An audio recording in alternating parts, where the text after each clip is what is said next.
Sama, Yasha'Allah, Yahweh, Allahayanawa, Yahweh, Ahud. Hero Israel, the Lord our power is one Lord. Double honors to my teachers, the apostles and the elders of Great Millstone, who rule well and are worthy of their double honors. Peace and blessings to you, Akim, pushing out this truth across the four corners during these last 6 of time. Shalom. All right, this lesson is going to be entitled The Elect, or the exclamation mark in this society. The elect, or the exclamation marker, as you see here, the emphasis sign in this society. All right, and I'm going to get into what this exclamation mark means spiritually. All right, Lord willing, this message be edifying. The elect, or the exclamation mark in this society. All right, so me and different brothers go into this different sound effects. All right, according to the times that we're in. And this one in particular, this sound effect is used for exclamation. All right. And we sometimes use this for emphasis on certain topics and to stress the extremities of certain matters. But I'm going to just play it real quick. All right. Because as the lesson is titled, the elect, or the exclamation mark in this society. All right.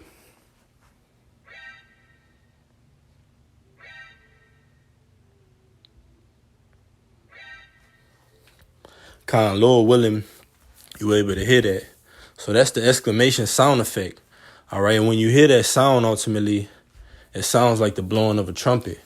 It sounds like that of war. It sounds like that of seriousness. It sounds like that of a cry. All right. So let's go to the scriptures and let's go to the book of Ezekiel, the 9th chapter, the 4th verse. It says, "And the Lord," in all caps Yahweh, "said unto him, Go through the midst of the city, through the midst of Jerusalem." And Jerusalem is a people before a place. So it tells you in the Ezekiel, the 11th chapter, around the 16th verse, the Lord has set up little sanctuaries across the four corners. All right. So wherever the elect are scattered, all right, that's likened on to Jerusalem. Okay. So it says through the midst of Jerusalem, and set a M-A-R-K. Now for the purposes of this video, all right, I'm going to just spell it out.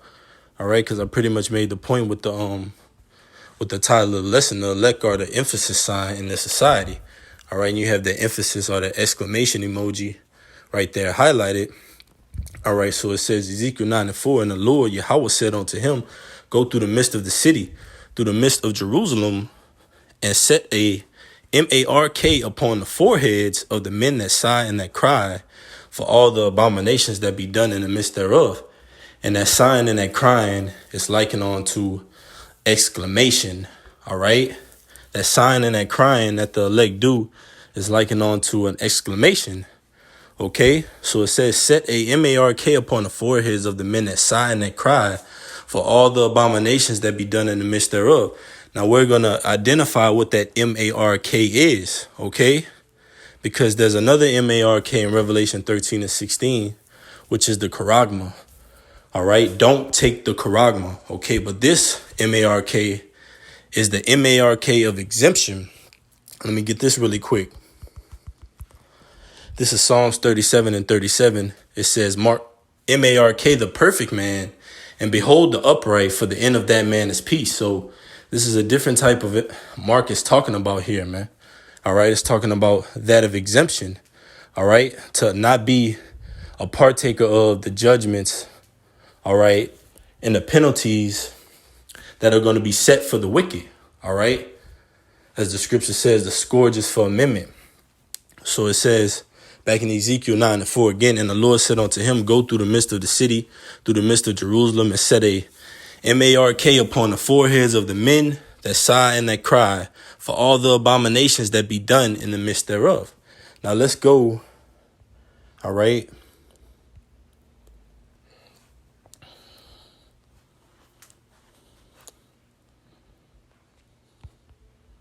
And get that word in the Strong's. All right. And then we're going to get that word exclamation. Strong's H8420. Tav. Strong's H8420. Tav, it says desire, M-A-R-K. It says what I have highlighted here, as a sign of exemption from judgment. As a sign of exemption from judgment. Now let's get that word exemption. All right. I got that word exclamation. Now I want to get that word exemption. Before we get exclamation, that word exemption, it says immunity from a law or statute, state of being free from some undesirable requirement. And that undesirable requirement is ultimately to be a partaker in that lake of fire, man. All right. Which ultimately the elect is going to get the victory over the image and that beast, man, pertaining to the book of Revelations. They that had gotten the victory. So we're going to be exempt from all these punishments and scourges that are set for the wicked and those that receive the charagma. All right.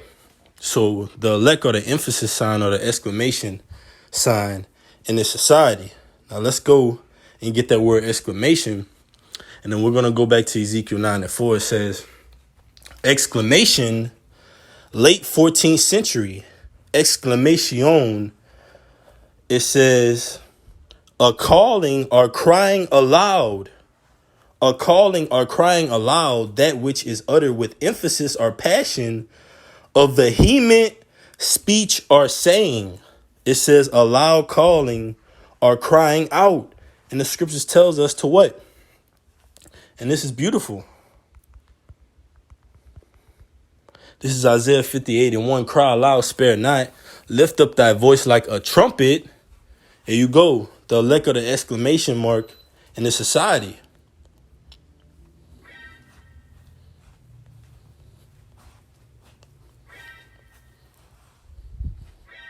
There you have it.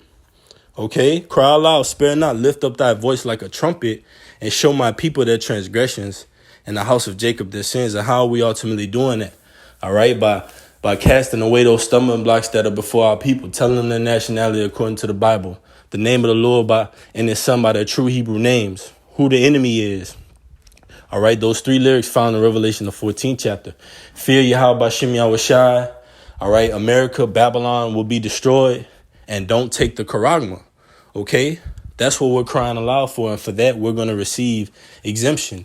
All right, from that undesirable end, man, which is that lake of fire. All right, because if we build that number, we will be beamed up, man. All right, Wisdom of Solomon, the 5th chapter. This is back in Ezekiel 9:4. All right, now it's coming together. It says, and the Lord Yahweh said unto him, go through the midst of the city, through the midst of Jerusalem, and set a tile, which is of exemption, upon the foreheads of the men that sigh and that cry. You see, that exclamation, that sigh and that cry for all the abominations that be done in the midst thereof. And to the others he said in my hearing, go ye after them through the city and smite. Let not your eyes spare, neither have ye pity. Slay utterly old and young, both maids and little children and women, but come not near any man, upon whom is the exemption. There you go. Whom is the mark, and begin at my sanctuary. Then they begin at the ancient men which were before the house. Ultimately, because the Lord said he's going to start with his house first. All right. He's going to start with a housekeeping, house cleansing amongst his own men first and foremost. All right. But ultimately, if you don't have that exemption, all right, that sign of exemption, that exclamation, ultimately, you're going to be found without, man. Like it tells you in the book of Revelations. All right. Those that are without the temple, sorcerers, dogs. All right. Those that love lies, roughly paraphrasing, man.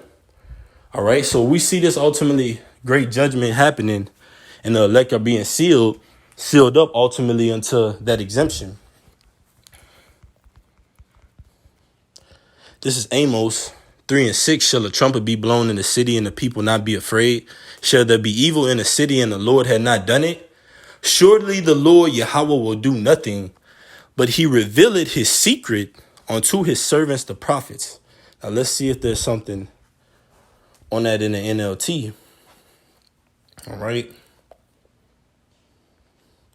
It's Amos 3:6.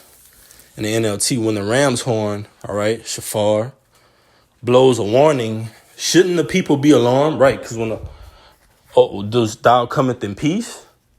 All right. So ultimately, the prophets of old, our forefathers, all right, Jeremiah 28:8. The prophets before me prophesied against many kingdoms of war, pestilence, evils, famines. All right.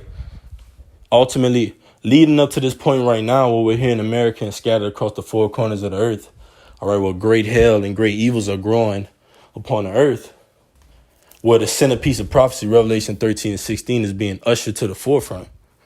All right, verse 7. Indeed, the sovereign Lord never does anything, Salakia, the latter end of verse 6. Does disaster come to a city unless the Lord Yahweh has planned it? Indeed, the sovereign Lord never does anything until he reveals his plans to his servants, the prophets. That's right. Sovereign meaning supreme. The Lord will reign supreme, man. All right. But he's ultimately going to reward his elect with that M-A-R-K of exemption, Tav, or the last Hebrew letter. All right. Tha. All right. Which the character Tha looks like an X, or M-A-R-K, the Y, cross, X, okay, exemption, exempt, Lord willing, we are that number. All right, so as the title of the lesson is, play that sound effect one more time. All right, the Lord is sounding that alarm through his men, the holy prophets. All right, the elect are the emphasis sign in this society, or the exclamation mark. Lord willing, his message was edifying. Kwame Yasharallah, double honors to my teachers, the apostles and the elders of Great Millstone. Until next time, peace and blessings. Shalom.